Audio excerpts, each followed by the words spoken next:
Hi hello welcome to our channel Teju's పదాల పదనిసలు. ఈరోజు మనం చెప్పుకోబోయే కథ చలి నివాసమై పార్ట్ 75. ఇంకా లేట్ చేయకుండా స్టోరీలోకి వెళ్ళిపోదాం. చక్రపాణి శారదని ఇంటికి రమ్మని బలవంతం చేస్తూ తనని పట్టుకోవడంతో వదలండి నన్ను, కోపంగా అంది శారద. నువ్వు నాకు ఇంకా డైవర్స్ ఇవ్వలేదు కదా, ఇప్పటికీ నువ్వు నా భార్యవే, ఆ హక్కుతోనే తీసుకెళ్తున్నా అంటూ విసురుగా లాక్కెళ్తున్నాడు. లోచన భయంగా శారదని మరోవైపు పట్టుకుని వదిలేయండి అంది బెదురుగా చూస్తూ. ఏంటి వదిలేది? అసలు ఇదంతా నీ వల్లే వచ్చింది. నీ వల్లే మా ఇంట్లో జరగకూడనివన్నీ జరుగుతున్నాయి. నువ్వు మధ్యలో రాకు అనవసరంగా.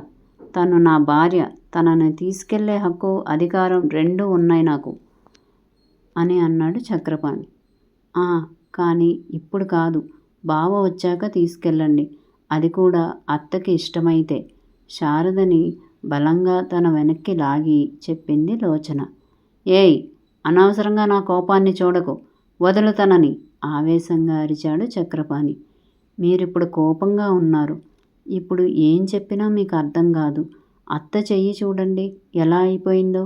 మీ కోపాన్ని ఆడవాళ్ళ మీద చూపించడం మానుకోండి. శారదని పంపించే ఉద్దేశం లేదన్నట్లు తన ముందు నిలబడి ధైర్యంగా బదులిచ్చింది లోచన.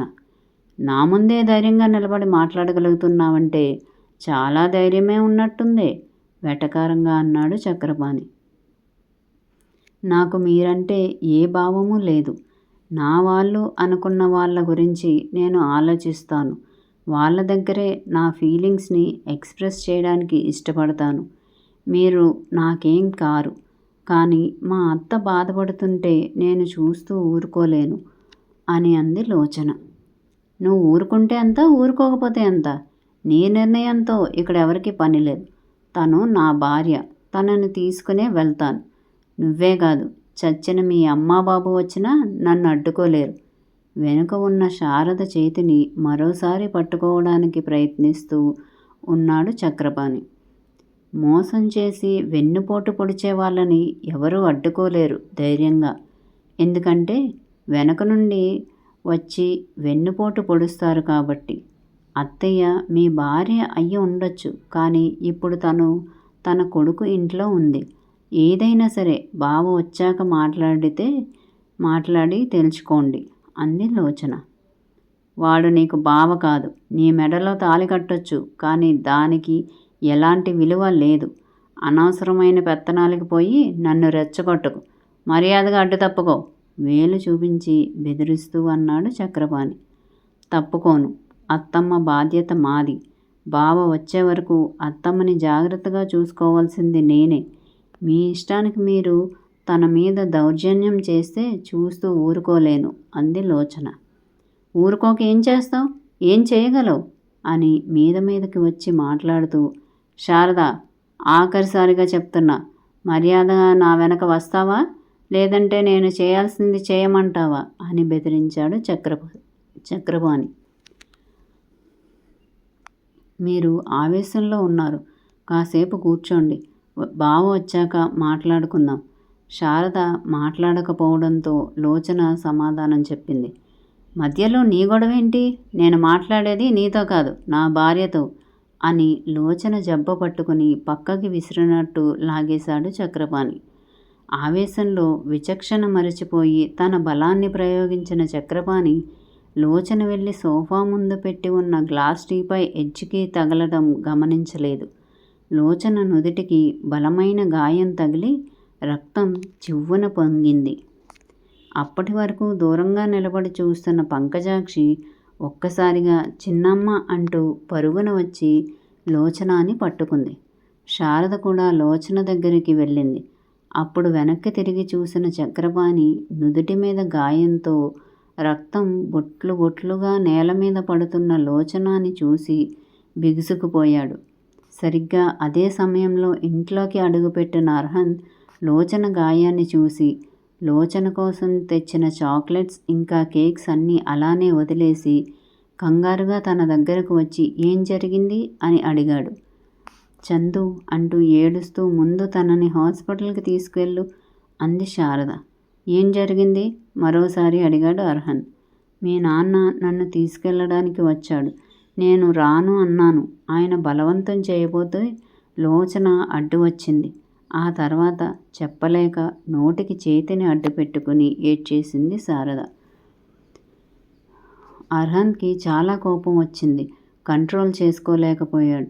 సెక్యూరిటీ అని గట్టిగా పిలిచాడు. సెక్యూరిటీ అతను పరుగున లోపలికి రావడంతోనే అతని చెంప మీద చాచిపెట్టి కొట్టి, ఎవరు పడితే వాళ్ళ ఇంట్లోకి వస్తుంటే చూస్తూ నిలబడ్డానికా మిమ్మల్ని సెక్యూరిటీగా పెట్టుకుంది?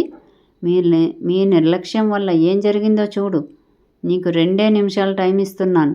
బయట వాళ్ళు ఎవరూ నాకు ఇక్కడ కనిపించకూడదు. తన కోపాన్ని కంట్రోల్ చేసుకోలేక పిడికిలి బిగించి కోపంగా చెప్పాడు Arhan. I am sorry sir. అర్హన్కి సారీ చెప్పి చక్రపాణి ముందు నిలబడి, సార్ ప్లీజ్ అని చెయ్యి బయటికి చూపించాడు. చందు అని ఏదో చెప్పబోయాడు చక్రపాణి. కానీ వినలేదు. విసురుగా తల తిప్పుకొని లోచన దగ్గరికి వెళ్ళి తనని ఎత్తుకోబోతుంటే, బావా నేను బాగానే ఉన్నాను అంది. సారీ అని లోచన నుదుటి మీద ముద్దు పెట్టి, నొప్పిగా ఉందా అని అడిగాడు కళ్ళ నిండా నీళ్లతో. లేదు అన్నట్లు తల ఊపుతూ స్పృహ కోల్పోయింది లోచన. చందు త్వరగా పద, హాస్పిటల్కి వెళ్దాం. ఇప్పటికే చాలా రక్తం పోయింది అని ఏడుస్తూ చెప్పింది శారద. లోచనాని ఎత్తుకుని గబగబా కారు దగ్గరికి వెళ్ళాడు. అప్పటికే మరొక సెక్యూరిటీ పర్సన్ కారు తీయడంతో లోచనాని పట్టుకుని వెనక కూర్చున్నాడు. శారద కూడా ముందు కూర్చుంది. చక్రపాణి బుర్ర గిర్రును తిరిగినట్టు అనిపించింది. తను ఒకటి అనుకుని వస్తే ఇక్కడ జరిగింది మరొకటి అనుకుంటూ అసలు తనేం చేశాడో గుర్తు రాగానే నిలువెల్లా వణికిపోయాడు. శారదని ఎలా అయినా ఒప్పించి తీసుకొద్దామని వెళ్ళి తన కోపంతో చేయకూడని తప్పు చేసి ఎప్పటికీ వాళ్ళు తన మొహం చూడలేని విధంగా తన చేతులారా పరిస్థితిని పూర్తిగా తనకి వ్యతిరేకంగా చేసుకున్నాడు. ఇప్పుడు విషయం తన తల్లికి తెలిస్తే మరింతగా తనని తిడుతుందని ఇంటికి వెళ్ళే ధైర్యం చేయలేక అతను ఎప్పుడూ వెళ్ళే క్లబ్కి వెళ్ళాడు చక్రపాణి. డాక్టర్ లోచనాని చెక్ చేసి గాయానికి 3 కుట్లు వేసి ఏం పర్లేదు అని చెప్పి బ్లడ్ లాస్ అవ్వటం వల్ల డ్రిప్స్ పెట్టి నైట్కి వెళ్ళిపోవచ్చు అని చెప్పారు. మత్తుగా పడుకొని ఉంది లోచన. జరిగింది మొత్తం అర్హన్కి చెప్పింది శారద. అమ్మా, ఆయన గురించి, ఆయన కోపం గురించి తెలిసి ఎందుకమ్మా లోపలికి అలౌ చేయనిచ్చావు? అలా చేసే ముందు ఒక్కసారి నాకు చెప్పాల్సింది కదా అన్నాడు బాధగా.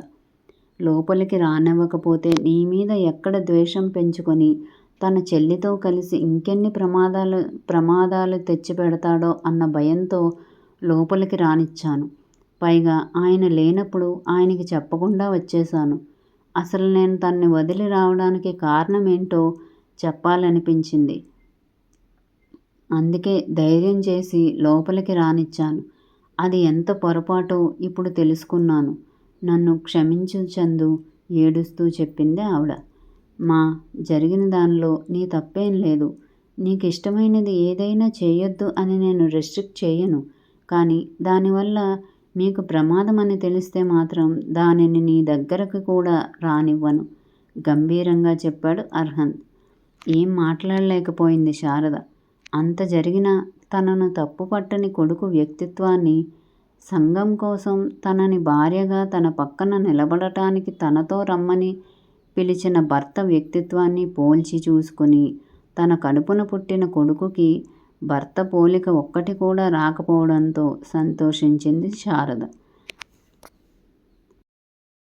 మా వీడియో కనుక మీకు నచ్చినట్టయితే లైక్ చేయండి, కామెంట్ చేయండి, సబ్స్క్రైబ్ చేయండి, బెల్ కొట్టండి.